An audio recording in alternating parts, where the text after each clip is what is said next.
speaker is the famous Alan Danley.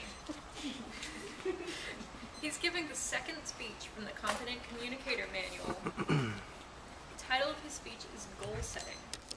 The second speech is to practice organization, and it's 5 to 7 minutes long.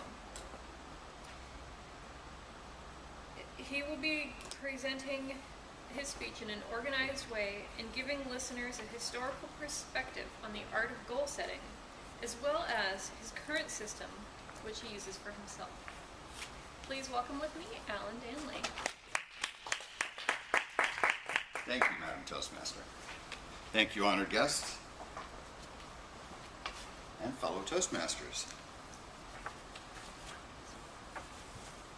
Happiness, success, and achievement. The definition of all of these are specific to each individual depending on their vision or purpose in life. One of my favorite authors, Zig Ziglar, says, if you aim at nothing, you'll hit it every time. This quote is important because it demonstrates the value of setting goals, creating plans for their attainment, and then putting your plans into action to get what you want. It sounds pretty simple. But over the last 40 years, the self-improvement industry has grown to a $2.5 billion a year industry. It seems that every genre or every field of human endeavor has a guru or somebody that for a fair price will give you greater success, happiness, and fulfillment in your given endeavors. The first studies on goal setting were completed in 1935 by a Brit. His name was Mace. He was a psychologist and just did a real dry version of goal setting. Across the pond here in America, a man named Napoleon Hill was nearing the end of his quest that was given to him by a philanthropist named Andrew Carnegie, the founder of U.S. Steel. Carnegie had charged Hill with a 20-year plan to create the world's first written philosophy of achievement. And he gave Hill very little more than simply an introduction to the top 500 entrepreneurs and businessmen of that era. Hill interviewed those entrepreneurs and compared their similarities, and in 1937 he published his landmark book, Think and Grow Rich. The principles outlined in Hill's work are used by many psychologists, self-help experts to this very day. People like Tony Robbins and Zig Ziglar, Joel Osteen, Bob Proctor, etc. Many others, they all attribute their success primarily to Hill's work. I myself have read the book 5 times, and I still to this day listen to his lectures that he did in Chicago back in the 50s, and I still find the wisdom garnered there relevant. There's many systems in place for goal settings, apps on our smartphones, books, seminars, and even college-level courses are given today in goal setting. The one thing that they all have in common is that they observe what's called a SMART philosophy. SMART being an acronym for, to look at it, they're specific, measurable, attainable, relevant, and time-sensitive. So if you say, I want $2 million to start my own charitable organization that helps underprivileged kids learn to read within the next 2 years, that would be a SMART goal. To simply say, I need $2 million, that's not specific enough. Numerous studies have shown that by following all these guidelines, one can increase their chances of success exponentially in getting what they want. The next factor in achieving one's goals, courtesy of Justin, is the passion that one has for achieving their goals and their attainment. I like the saying, when you want something as bad as you want to breathe, your chances are you're going to get it. And this is where the movie The Secret, one of my favorite all-time movies, comes into play.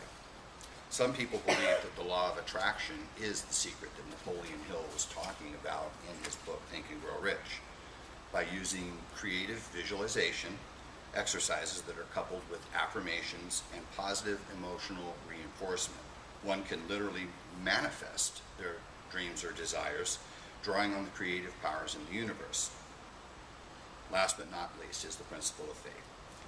One must imagine and visualize what you want, and know in your heart that by acquiring it, you will benefit all that are around you. You must also have enough self-confidence to believe yourself worthy of the goal. And regardless of your religious beliefs, if you don't consider yourself worthy, is unlikely your supreme deity will bless you with it. And if you're not grateful for what you have already, it stands against you that the man upstairs is going to give you more to be grateful for. Having led the life I have, with so many bad habits and so many bad deeds committed, I have to remind myself every morning to be grateful for what I have. I visualize my day before I get out of bed having completed it successfully, and I meditate on the inspirational messages that I have on the walls next to my desk, and I view them each and every day. I review my short-term, medium-term, and long-range 5-year goals and put in my journal each and every day. I found that by doing this, it helps me to maintain my passion and my why for what I do. Sometimes I ask my wife to quiz me on the status of a given goal just to make sure I remain accountable. I need the accountability.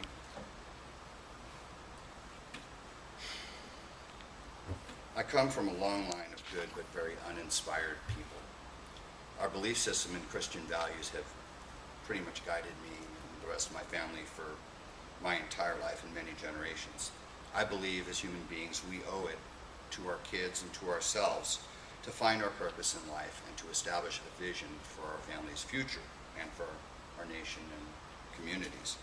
My vision for the future involves helping a great many people learn how to find their purpose in life and to let go of a lot of their excess baggage and limiting beliefs that are holding them back from becoming who they should become. All available data that we have surrounding goal setting comes to one common conclusion around the world. People who set their goals and then give themselves specific times to achieve them tend to acquire what they want 85% to 90% more than those who don't write them down. Harvard did a study in 1970 where they followed people for 10 years. They asked the graduating class, what percentage of you have specific written goals for your future? And then they followed up on that quiz 10 years later. And in 1980, the results came in. 75% of those who wrote down what their goals were made 75 to 85% more income than those who did not. I don't know all of you personally. I don't know if you're married, if you have kids or careers that you've already accomplished all the goals that you set for yourself. But I do know that writing them down and planning for their attainment and giving myself a certain amount of time to accomplish them really results in a smoother life for myself. Napoleon Hill once wrote, what the mind of man can conceive and believe, it can achieve. I believe this philosophy works for everyone, regardless who uses it. What works for you may be different. You may have a different system, a different favorite author than I do, but the principle of the SMART goal still remains constant. So plan your work your plan, believe you can have it, believe you deserve it, and you'll find a way to make it happen. God bless each and every one of you. Thank you.